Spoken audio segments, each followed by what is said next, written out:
my soul. Gracious is the Lord and righteous. Yes, our God is merciful. The Lord preserves the simple. I was brought low and he saved me. Return to your rest, O my soul, for the Lord has dealt bountifully with you. You have delivered my soul from death, my eyes from tears, my feet from falling. I will walk before the Lord in the land of the living. I believed, therefore I spoke. I am greatly afflicted. I said in my haste, all men are liars. What shall I render to the Lord for all his benefits towards me? I will take up the cup of salvation and call upon the name of the Lord. I will pay my vows to the Lord now in the presence of all his people. Precious in the sight of the Lord is the death of his saints. O Lord, truly I am your servant. I am your servant, the son of your maidservant. You have loosed my bonds. I'm 23. I've been doing drugs for a long time. And I used to slam dope. And you know, I did it because I'm a pastor's kid. My dad's back there as a pastor. He's a really good pastor too. Just check him out sometime online. Calvarychapelblight.org. I'm adopted, man. My beautiful mother's right there. I look a lot like her, I think. But I'm adopted, and I was adopted, you know, and there's a lot of stuff in my life, man, that I used to just be angry about. And I'd be angry at God, you know. I have no excuse. I've known God my whole life, man. I've beautiful family, grew up in church, Awanas, and just I have no excuse, you know.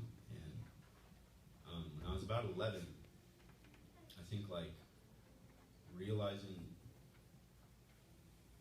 where I was at, like to be honest, it kind of hit me like my parents aren't my parents, you know, like where are my other parents, and it like caused me to just start this little tumble of like me blaming everyone else for everything that went wrong in my life, you know, and making an excuse to go live how I wanted to live. And so I started doing drugs, and I started getting involved with girls. I did all types of stuff, got violent, and I just ran, man, knowing this whole time that God was the answer, but my whole life growing up and feeling like everyone in church was a hypocrite and none of this was real. Because if people talk to God, why haven't I ever heard his voice, right? And so did that for a long time, you know. And so really the last year, man, after I got out of NCIC, I pretty much just ran amok the whole time. I haven't really been, I don't know. I feel like I haven't been sober in like so long. But now I've been sober, you know, and I came into NCIC and Monty didn't want to let me in, like he said, you know, and I was in jail. Got arrested on October 13th. My little boy over there, his birthday, man, his first birthday. Got arrested, and I didn't even know that it was his birthday. I was so lost. I got arrested, and I woke up in Southwest, and was just like, how'd I get here? And I was like so angry at God again. I was like, what the heck, God? But a couple days before that, you know, I'm running amok in Indio and Van Buren Park, and I'm strung out, man. I've gained like 60 pounds since I came here. So just imagine me like at 170. I probably look like Justin. And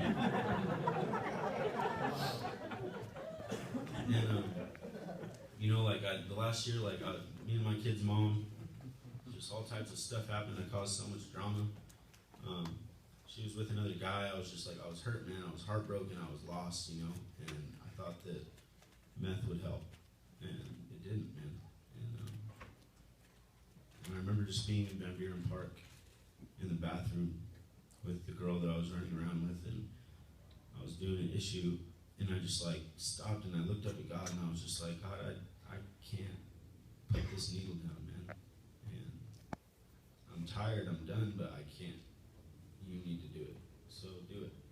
And 2 days later, all I remember is the sheriff tapped me on the shoulder while I'm doing another shot, and I'm getting arrested, and then I fall out and wake up, you know.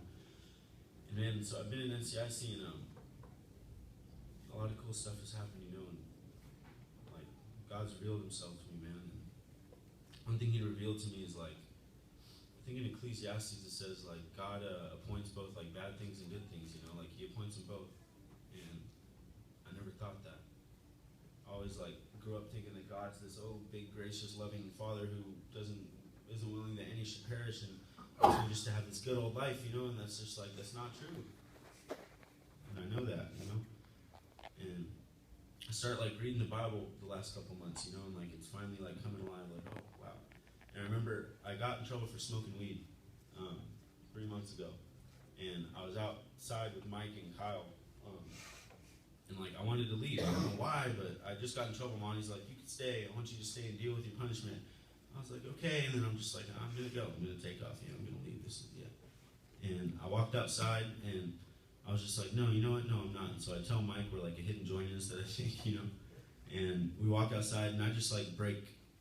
I cry, and Mike just like holds me up, you know, and I'm just sitting there broken, and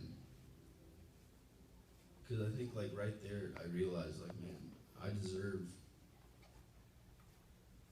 to be somewhere completely different, and God for some reason is just like grace upon grace upon grace upon grace upon grace upon grace upon grace, and that's just how he is.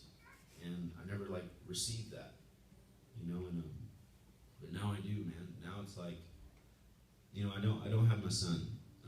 He's with his mom, and she's a great mom. And it kills me, man, like being away from that little kid. But what kills me is that I chose to leave. You know, like I completely had the chance to be in his life and be with his mom, and I wanted to get high instead. You know, I completely had the opportunity to have a good life, and my dad's bought me cars and go mopeds and apartments, and I chose to do drugs. Like, and I think the only realization I've come to is that, like, man, I've chose to mess my life up. You know, and God has allowed me to, because that's the only way. God saw that Carl wasn't going to get it until Carl bumped his head enough, you know? And now I have bumped my head enough, man. And when I came into NCIC, I was broken. I cried like my first week. Basically, anytime we were in church, I broke. Any song that came on that talked about God loves me, I broke. But I was tripping. The second day I was here, I pulled a knife on Travis. Like, I was just like at this war, man, and then I read this song, you know, and it was like saying, the pains of death surrounded me, pains of Sheol laid hold of me. All I found was trouble and sorrow. That was me. And I finally called upon the name of the Lord, and he delivered me, you know. And he's gracious, and he's righteous, and he's merciful. And one thing God like has revealed to me since I've been here, man, is like suffering, right? I'm supposed to suffer. And that's the only way I really come to know God. You know, like my life isn't all peaches and cream. To be honest, like I live in a house full of dudes, and most of us have stinky feet. You know, we have one shower, like we have to take 5-minute showers. I have to ask to do anything. But I have so much peace today. And that's worth it. Like that peace, man. I can remember running amok and just like being just depressed, dude. All the drugs I wanted, but I was just empty, completely empty. And the only thing that could fill that was Jesus, man.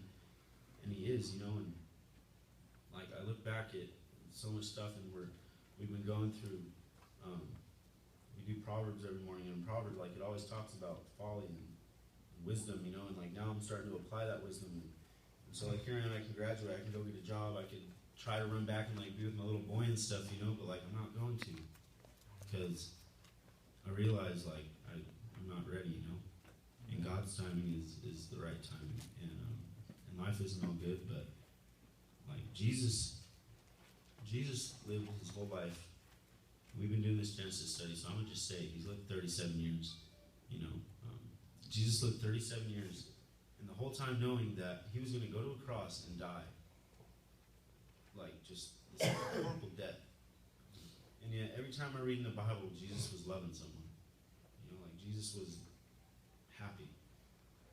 But he was open with God, you know, like, he prayed, Lord, let this cup pass from me, you know, like, and I do that too. Like, one thing, my relationship with God that's grown here is, like, it's become real. To where, like, last week, I I prayed a prayer like, God, man, I'm mad that I don't have my kid. What's up? Give me my kid back, okay? Cool, but now that you know that, just help me be happy, regardless. Just give me joy. Give me joy. I used to be super angry, and I'm not that angry anymore. You know, like I have patience. And the cool thing is, like, God's restoring so many other things in my life.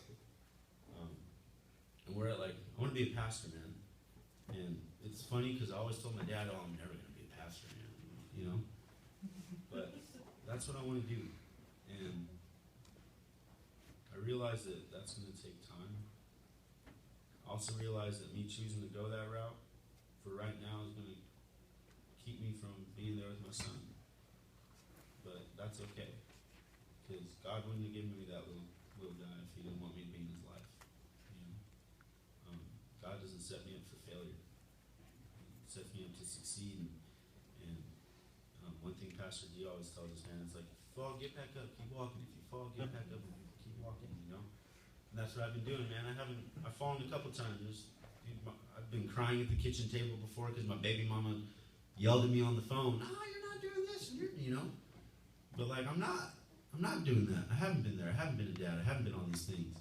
But I'm now in a place where like I can start to work to allow God to make me those things that I want to be, you know. And He's the only one who can do it. Every time I've taken the reins back over my life, man, it ends up with me in a sack and homeless. I'm tired of that, you know. And I look around me and I see brothers in the house who are just like changing every day, you know, and just like it's a constant reminder every day that I'm there, like God's here. You can't be in that house, man, and not grow. You'll just get kicked out or you leave. Literally, the house is crazy, man. If you're not wanting to follow God, God's just like, yep, later. And then when you realize He's helping you, you can come back, you know. And it's just so awesome, man. Like, I don't know if you guys grew up in church like I did, but like I grew up. Probably missed like 5 Sundays growing up, literally. And to live your whole life hearing something and to not believe it, and to be 23 and to have like all these truths come around and realize like, oh man, God really is the only person who does anything good. Apart from Him, I'm nothing. And the only reason I'm standing here is because of Him. And like, I really believe that. And so the other thing I wanted to read is from Jonah, chapter 2. It says, I cried out to the Lord because of my affliction. He answered me. Out of the belly of Sheol I cried, and you heard my voice, and He did. For you cast me into the deep, into the heart of the seas, and your floods surrounded me. You know, like, God, let me go. I chose to go, and God let me go, you know. And it says, all your billows and your waves pass over me. And then, like I did, I was like, oh, God doesn't care. Verse 4 says, then I've been cast out of your sight, yet I will look again towards your holy temple. The waters surrounded me, even to my soul. The deep closed around me. Weeds were wrapped around my head. I went down to the moorings of the mountains. The earth with its bars closed behind me forever. You know, like it's like Jonah's in the belly of the whale, right? And so it's just like, oh, I'm completely alone. Like, that's how I felt, man. I felt alone. And then the end of verse 6 says, yet you brought my life up from the pit, O Lord my God. And when my soul fainted within me, I remembered the Lord. And my prayer went up to you, to your holy temple. Those who regard worthless idols, like I did, forsake their own mercy. God was trying to show me mercy this whole time, dude, and I was just not seeing it. And now that I look back, I can. It's just crazy to me that I've lived my life the way that I've lived my life and done the things that I've done, and God just sits there like, when are you going to be ready? Like, I don't fathom that, man. But I'm so thankful for it, you know, because luckily my son's only 1.5, and he ain't even going to remember this. You know, like, that's way better than a lot of people have it. And I'm just blessed to have been through everything that I've been through, you know. I'm blessed that I was in NCIC2 smoking heroin. Monty saw me because this is the only program I came to that I couldn't get away with nothing. I didn't get caught smoking weed. He just knew Carl was doing it too. And like, praise God for that, dude, because that saved me. Because him showing me grace and just like loving me after all that happened, like it clicked in my head, oh, that's what God does, right? Like, God shows me grace and just keeps loving me and doesn't cast my sin away. And I'm just really thankful, dude, that God has just delivered me, man. When I first came here, I was afraid of heights. I thought that I couldn't see a needle and stay sober. I thought that I couldn't see a sack and stay sober. Like 3 weeks ago, I saw a pill bottle full of meth, and a rig was like, here, bro. I saw a homie of mine in the streets, and I was just like, nah, man. He had a cigarette next to my mouth, and I was just like, I'm here to tell you about Jesus, you know? Like, you need to save your life, dude. And that's crazy, you know? I jumped off the roof. And, man, like, God's just real to me, you know? And I just want to serve him. I don't want to go outside of his will. And I just want to do what he wants me to do, you know. And right now he has me at NCIC in phase 1, being involved in a little bit of ministry, you know, and being an example, and that's perfect for me. And that's just what I'm gonna keep doing until he opens the door for me to do something else. And yeah, man, it's just I'm so thankful that everything's happened that's happened, and so thankful that it's all been God, you know. Like Monty said, a lot of things I've grown a lot, you know, but all that growth has been completely God. It's not me, because you can ask my parents what my history is, you know, and now God's just taking things in my heart and just changing them, switching them around, and putting new things in, you know. And like good mentors around, like Monty. Mike, love Mike to death, man. That guy's a blessing to me. We study Romans together, and love you too. I open up to him. I do, man. That guy's amazing. And Alex, man, BB, Jose, dude. I'm so blessed to be here, man. The church we go to is amazing. The place is spirit-filled, man. And it's just changing my life. God's finally changing my life. Things I grew up hearing about and thinking were all fake are just real to me now, dude. If any of you know, like, that peace that you felt as soon as God touching me and Mike Gass we're talking about today, dude, that peace, just that turmoil that's now just like, God's got it, who cares? God's got it. I say that a lot to Bruce. I'll be like, it doesn't matter, dude. God's in control, who cares? You know, I'm living that out finally, and I'm just so thankful that I'm being able to live that out.